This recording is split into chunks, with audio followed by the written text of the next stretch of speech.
Olá, tudo bem? Estamos aí no nosso curso de pós-graduação Lato Sensu em Teologia Cristã. Você está no seu módulo de número 2. Hoje é a aula 1. O tema do módulo é Históricos do Antigo Testamento e a ação do Eterno. Então, o que nós vamos aprender em todo este módulo é isso. São os históricos, os livros históricos, a seção dos livros históricos do Antigo Testamento e observando a ação de Deus em todos esses livros. Hoje eu quero fazer uma introdução com você, tá bom? Olha, o Antigo Testamento é composto, em sua maior parte, pelos livros denominados históricos. Livros estes que contêm relatos que vão desde a conquista da Terra Prometida, Canaã, até quase a época do Novo Testamento. O diferencial na literatura histórica da Bíblia é que há nela uma interpretação dos acontecimentos a partir da fé. E assim, podemos dividir esta seção veterotestamentária em 4 grupos gerais, a saber, no primeiro grupo, chamemos de história deuteronomista, que são os livros de Josué, Juízes, 1º e 2º Samuel, 1º e 2º Reis. Contam desde a conquista da Terra Prometida até o dia em que o povo foi exilado na Babilônia. São livros que dão ênfase no fato de que a situação vivida depende da atitude que o povo toma na aliança com Deus. Temos também, dividido nesses 4 grupos gerais, além da história deuteronomista, um segundo grupo que nós chamaremos aqui de história do cronista. São os 2 livros das crônicas, unificados, tá, na Septuaginta e na Vulgata, e chamados juntos de paraleipômenos, que significa coisas omitidas, que relatam coisas que foram deixadas de lado no relato contido no livro, nos 2 livros dos reis e também nos 2 livros de Samuel. Crônicas é uma espécie de complemento, então.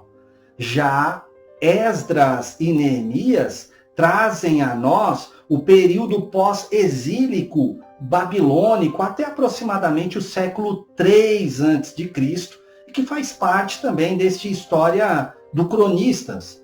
O objetivo desses 2 últimos, Esdras e Neemias, é fundamentar e organizar a comunidade após os 70 anos como exilados em terra estrangeira. Aí temos também um terceiro grupo, chamado de história em forma narrativa.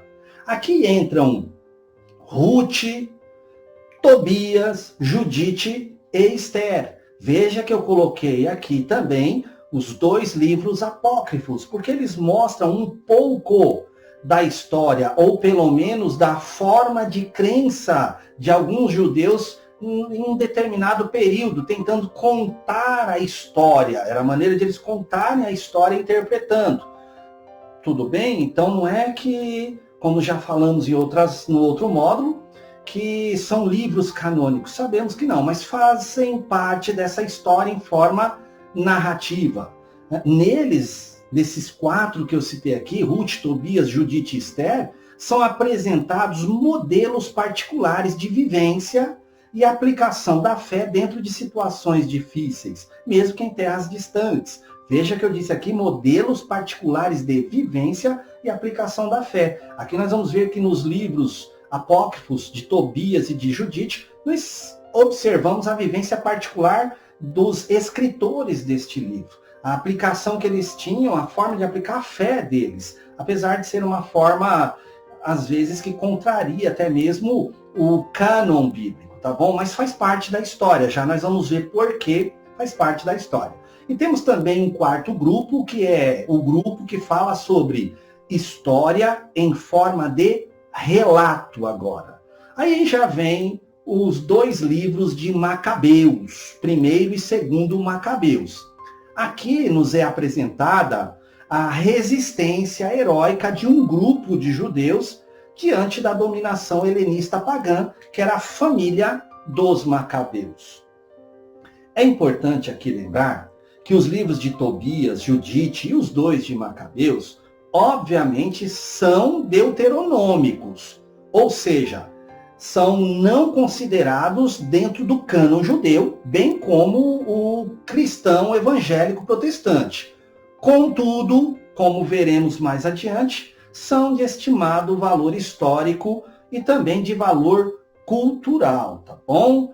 Até a próxima aula com este tema importantíssimo, que é os históricos do Antigo Testamento e a ação do Eterno.